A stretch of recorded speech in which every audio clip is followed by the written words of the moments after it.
In a forgotten church record book discovered in 2018, hidden beneath the floorboards of Salem's oldest meeting house, authorities found evidence of over 200 missing persons connected to Massachusetts witch trials that history never recorded.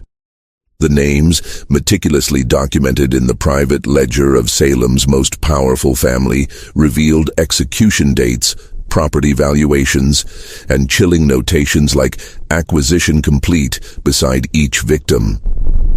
While history recalls 19 official Salem executions, this document suggests the true number approached 237, with most victims erased from public record through strategic record-keeping. Even more disturbing, each disappeared person's property was systematically transferred to the same three men: Judge Ezekiel Blackwell, Reverend Nathaniel Blackwell, and Sheriff Josiah Blackwell. Three brothers whose descendants still own over 40% of Salem's historic district today. The most haunting detail. The final entry, dated October 1720, contains only 5 words beside a young woman's name. Mercy Blackwell. Family matter resolved. Before we continue with the story of the Blackwell dynasty and their reign of terror, I must point out that this channel isn't for everyone. Only those brave enough to face history's darkest truths should continue watching. If you're one of the select few who seeks out these hidden horrors, subscribe now and tell me in the comments which state you're listening from. These are the stories most channels fear to tell, and we're just getting started. Let us travel back to Colonial, Massachusetts, where the seeds of this forgotten nightmare were first planted. The year 1692 marks not just a dark chapter in American history, but the beginning of a conspiracy far more sinister than most historians dare acknowledge. Salem, in 1692, was a community gripped by fear. Nestled among the dense forests of Massachusetts Bay Colony, the settlement of roughly 500 souls clung to rigid Puritan beliefs as protection against both the wilderness surrounding them and the perceived evils lurking within their midst. The village consisted of a central meeting house, several dozen wooden homes clustered nearby, and outlying farms scattered throughout the surrounding countryside. The Puritan faith dominated every aspect of daily life, with strict observance expected from all community members. The Blackwell family held a position of unparalleled influence. Their stately 2-story home stood directly across from the meeting house, its glass windows, a rare luxury, gleaming in the afternoon sun. Judge Ezekiel Blackwell, the eldest brother at 46, commanded the local court with unwavering authority. His deep-set eyes missed nothing, and his decisions were considered as final as scripture itself. Despite his comfortable living, he wore simple black attire, maintaining the appearance of Puritan humility while secretly amassing influence. Reverend Nathaniel Blackwell, 2 years younger than Ezekiel, delivered fire and brimstone sermons each Sunday that left the congregation trembling. His voice could shift from a whisper to a thunderous roar that seemed to shake the very rafters of the meeting house.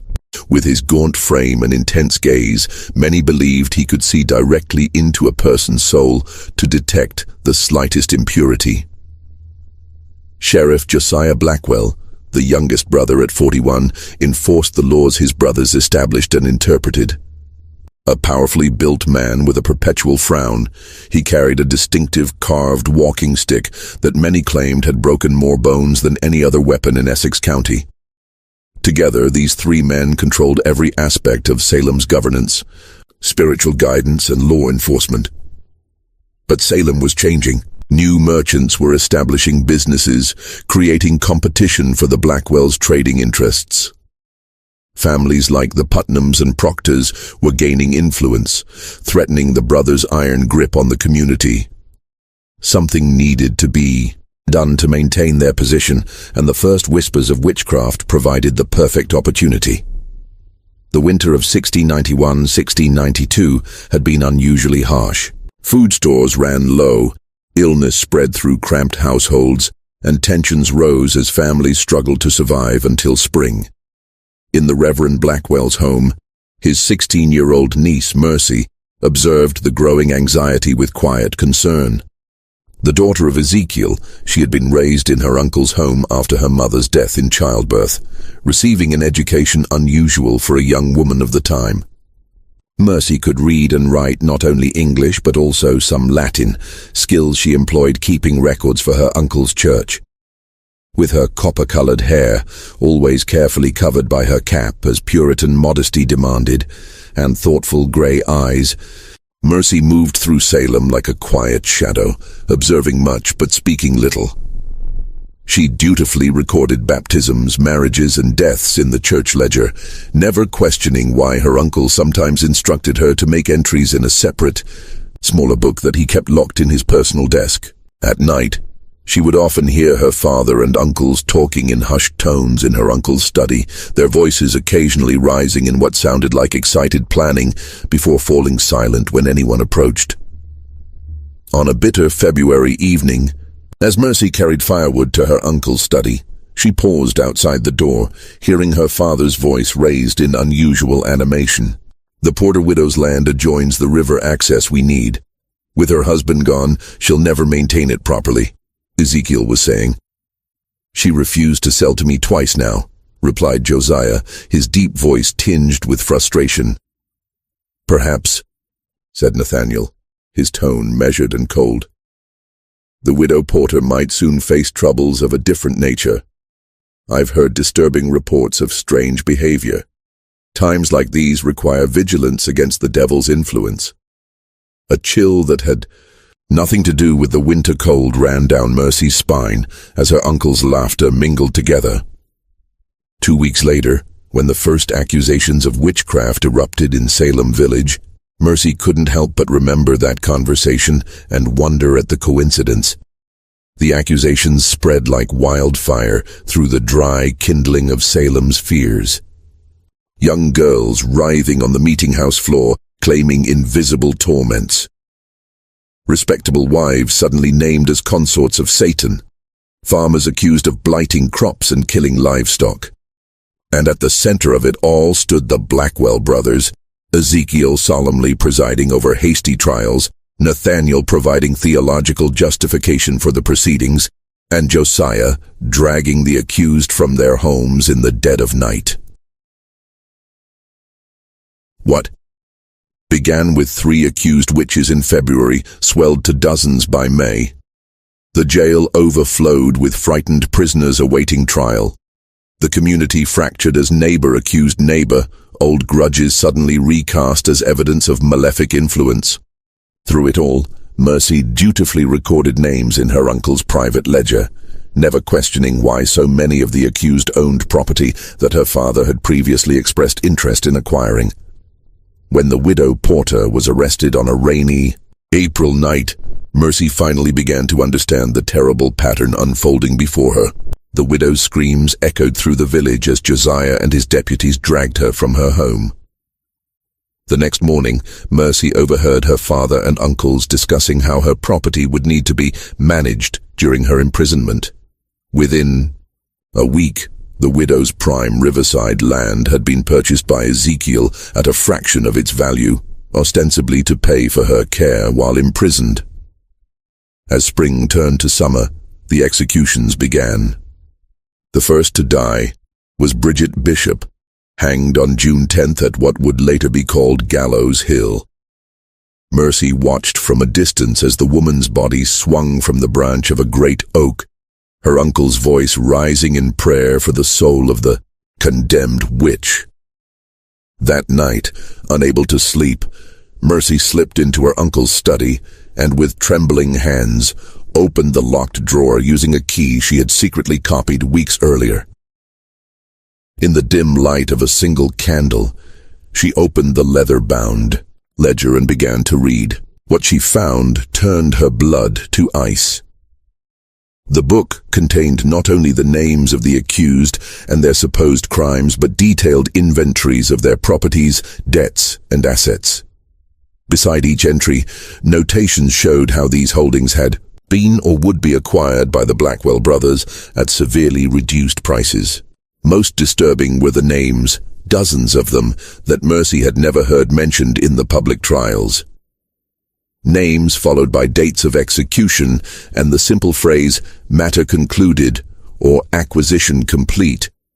If what she read was true, her father and uncles had not only manipulated the witch panic for financial gain, but had conducted secret executions of people who were never officially charged. Their disappearances attributed to flight or abandonment of the community. The official count of witch trial victims, which would eventually reach 19 in the public record, was dwarfed by the true number recorded in this hidden ledger. Just when we thought we'd seen the depths of human cruelty, the horror in Salem intensifies. If this story is giving you chills, share this video with a friend who loves dark historical mysteries. Hit that like button to support our quest for truth, and don't forget to subscribe to never miss stories like this. Let's discover together what happens next as Mercy Blackwell's world unravels around her. The summer of 1692 brought no relief to Salem. As the humid air hung heavy over the settlement, the stench of fear and suspicion was even thicker. Trials continued at a frantic pace, with Judge Ezekiel Blackwell presiding over hearings that rarely lasted more than an hour before guilty verdicts were pronounced. The accused were given a simple choice: confess and implicate others, or maintain innocence and face execution. Mercy watched with growing horror as more and more names filled the pages of her uncle's secret ledger. The pattern became unmistakable. Those who owned valuable property or had opposed Blackwell family interests were disproportionately targeted. Even more disturbing were the private examinations conducted in the basement of the Blackwell home, where Sheriff Josiah employed methods to extract confessions that left prisoners with broken fingers, dislocated joints, and sometimes much worse. On a particularly oppressive July evening, Mercy was instructed to bring refreshments to her father and uncles in the basement. Descending the narrow stairs, the bitter smell of copper and sweat assaulted her senses before she could see what awaited her. In the dim lantern light, she discovered Goodman Thomas Putnam, a prosperous farmer who had refused to sell his mill to Ezekiel, strapped to a chair, his face nearly unrecognizable from the beating he had endured. His fingers splayed at unnatural angles where they had been systematically broken. "Ah, Mercy, just in time," her father said casually, taking the tray from her trembling hands. "Goodman Putnam has just remembered witnessing Goody Proctor communing with the devil. Isn't that fortunate?" Putnam's eyes, swollen nearly shut, found Mercy's across the room. "They made me say it," he whispered. "God forgive me. They made me say it." Sheriff Josiah's walking stick cracked across Putnam's jaw with sickening force. "The devil makes you say many things, Putnam, but now you speak God's truth, do you not?" Mercy fled upstairs, her heart pounding against her ribs like a trapped bird. That night, unable to sleep, she crept once more into her uncle's study and made careful copies of several pages from the secret ledger, hiding them beneath a loose floorboard in her bedroom. Whatever happened, someone needed to know the truth of what the Blackwell brothers had done and continued to do. As August arrived, a disturbing new development emerged. Several accused witches had managed to escape from the Salem jail, reportedly fleeing into the wilderness rather than face trial. At least, that was the official account spread by Sheriff Josiah. But Mercy, who continued to secretly access her uncle's records, found different information in the ledger. Names of the escaped prisoners appeared with notations like "questioned privately" and "disposed of, swamp burial." One entry particularly chilled her. "Rachel Nurse, resistant to questioning, eliminated quietly. Property transferred successfully. Family informed of escape to Rhode Island." The realization struck Mercy with the force of a physical blow. Her uncles and father were not merely manipulating the trials for financial gain. They were murdering those who resisted their schemes and disposing of the bodies in secret. The official witch trial executions were only the public face of a much larger, more sinister operation. Determined to gather evidence, Mercy began taking calculated risks.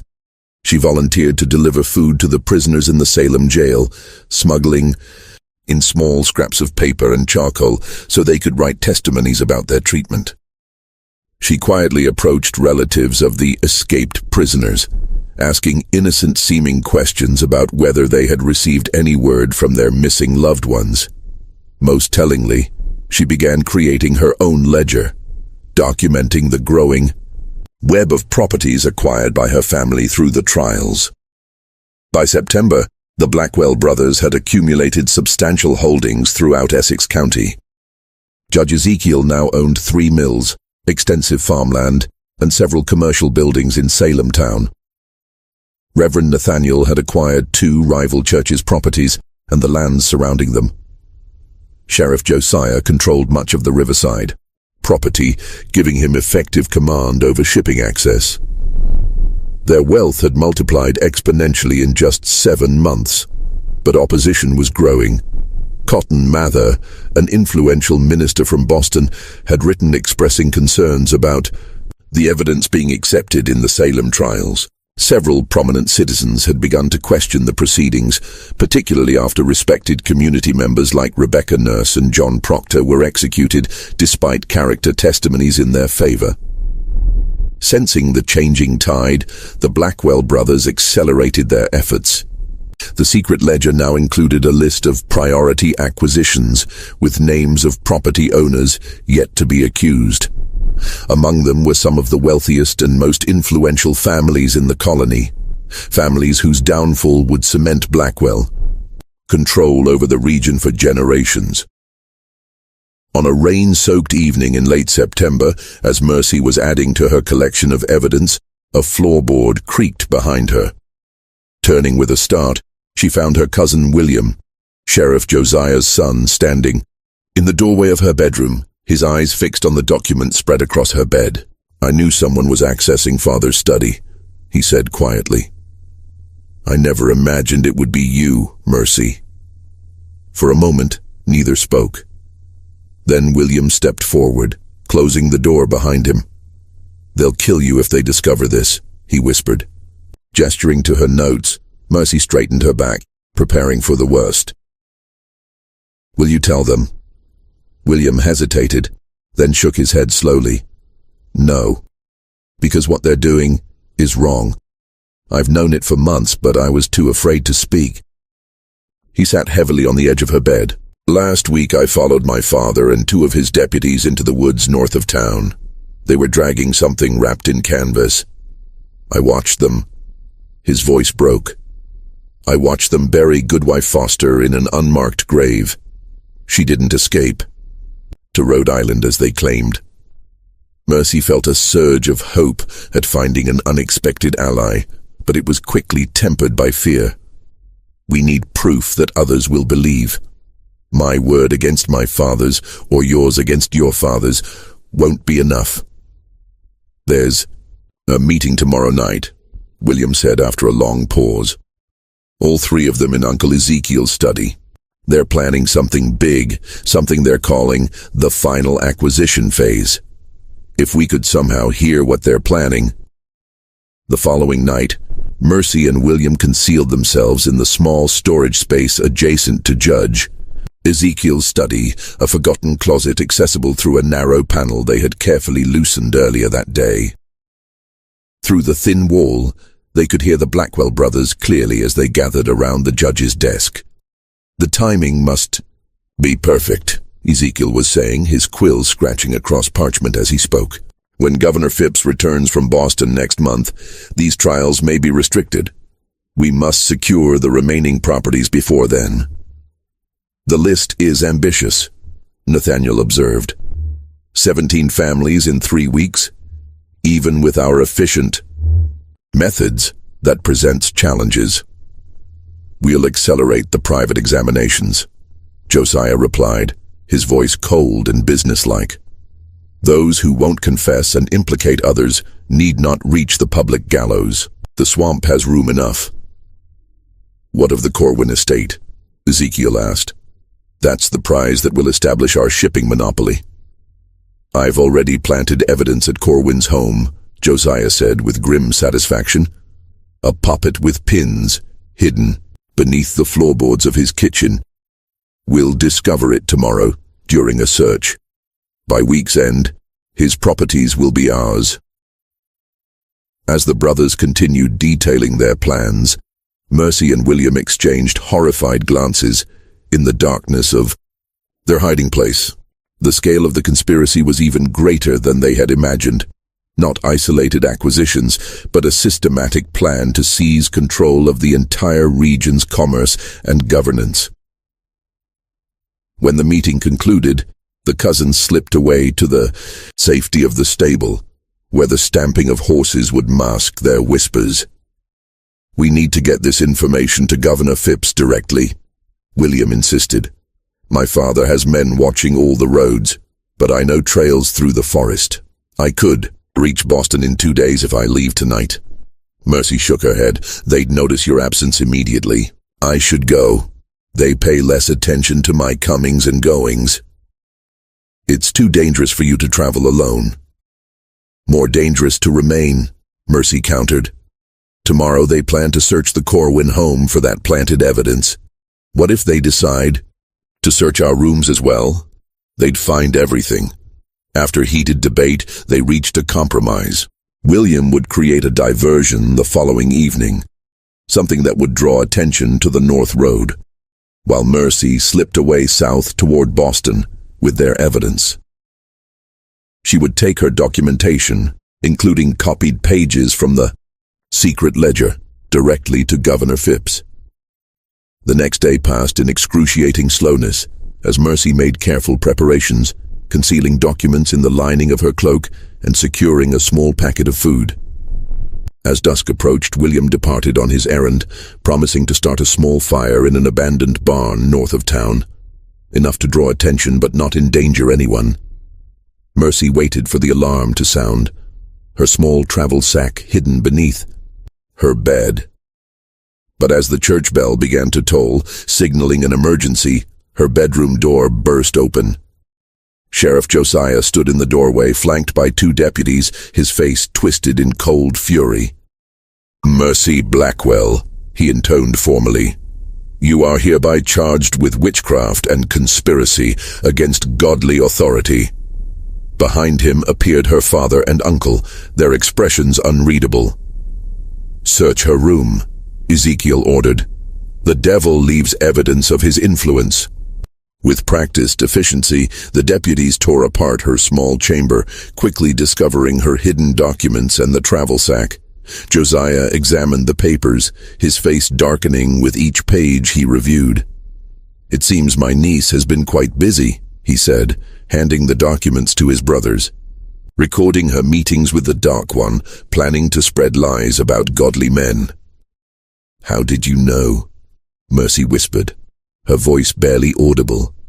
Ezekiel stepped forward, his cold eyes fixing on hers. "William has always been a loyal son. Did you truly believe he would betray his family for a foolish girl's fantasies?" The betrayal struck Mercy like a physical blow. She had trusted her cousin completely, never imagining he would lead her into a trap. "Take her to the special holding room," Nathaniel instructed. "We'll begin her examination immediately. By morning, I expect she'll be eager to confess her sins and name her accomplices." As the deputies dragged her from the room, Mercy caught a glimpse of William standing in the shadows of the hallway, his face expressionless. Only the slight trembling of his hands betrayed any emotion as he watched his cousin being taken away. The special holding room was in fact the root cellar beneath the meeting house, a damp, windowless space where the Blackwells conducted their most private interrogations.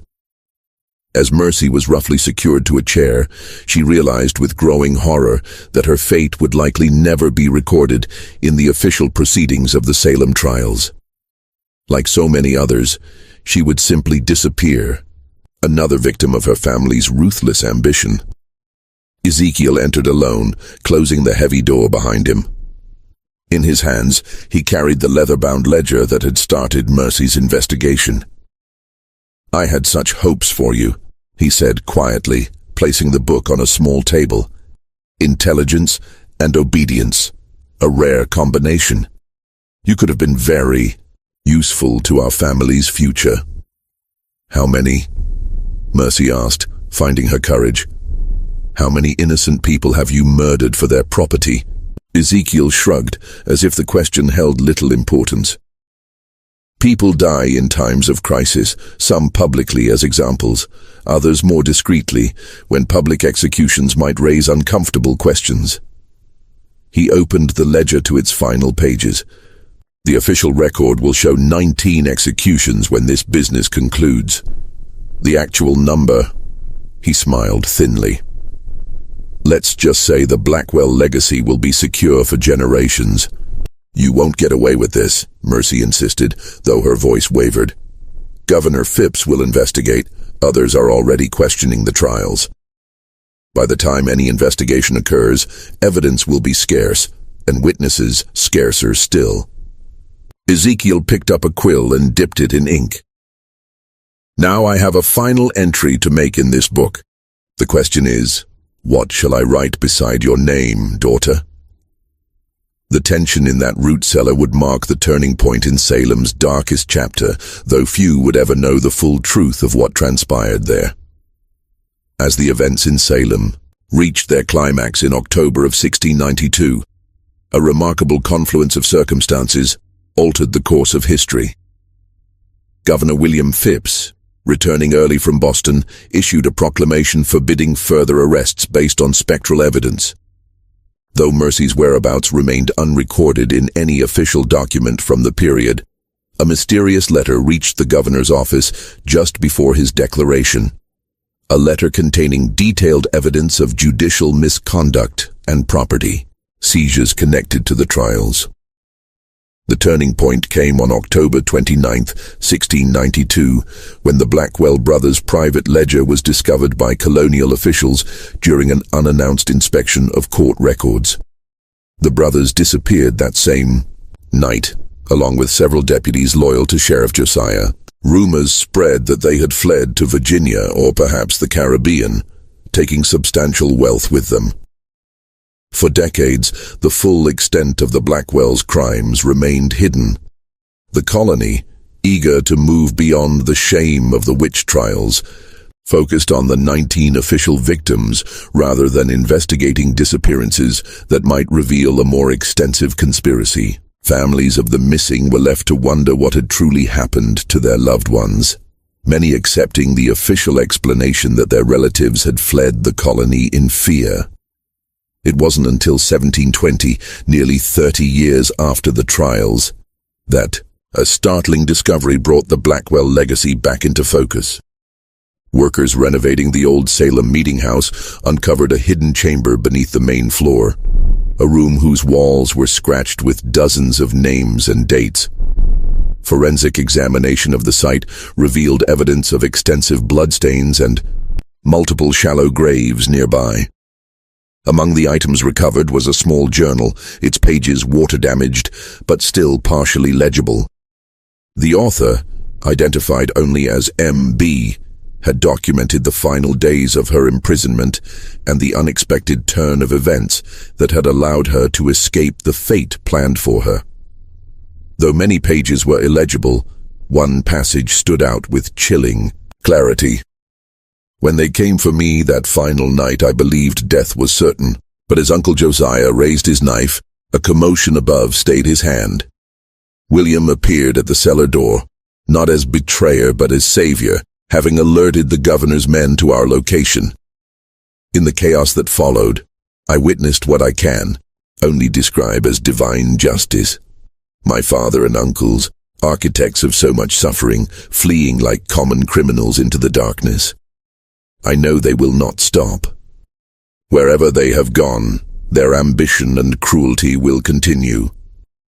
I make this record so that those who come after will know the truth of what happened in Salem, not a supernatural panic, but a calculated scheme of murder and theft disguised as religious zeal.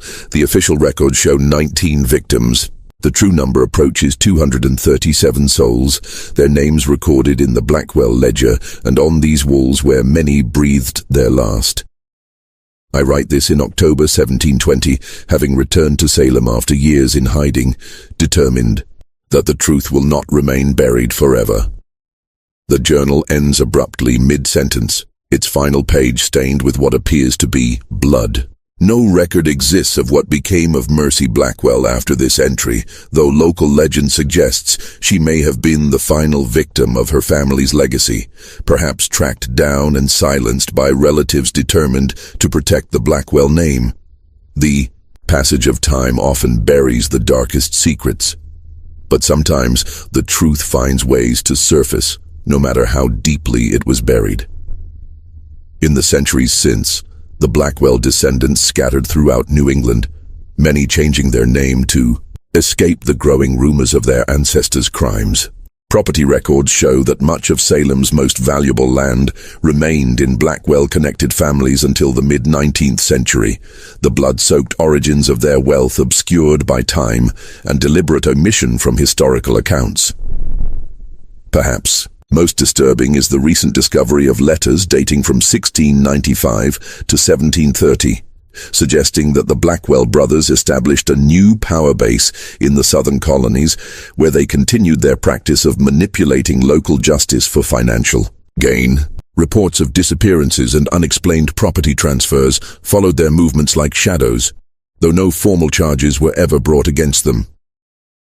The Salem witch trials remain one of America's most infamous miscarriages of justice, but the traditional narrative captures only the public face of a much darker conspiracy. While scholars debate the exact number of victims and the full extent of the Blackwells' crimes, the evidence points to a systematic campaign of terror and acquisition that far exceeded the official record. This mystery shows us how the most terrifying monsters in history are not supernatural beings, but humans driven by greed and the lust for power. What do you think of this story? Do you believe everything was revealed? Or are there still Blackwell secrets waiting to be discovered? Leave your comment below.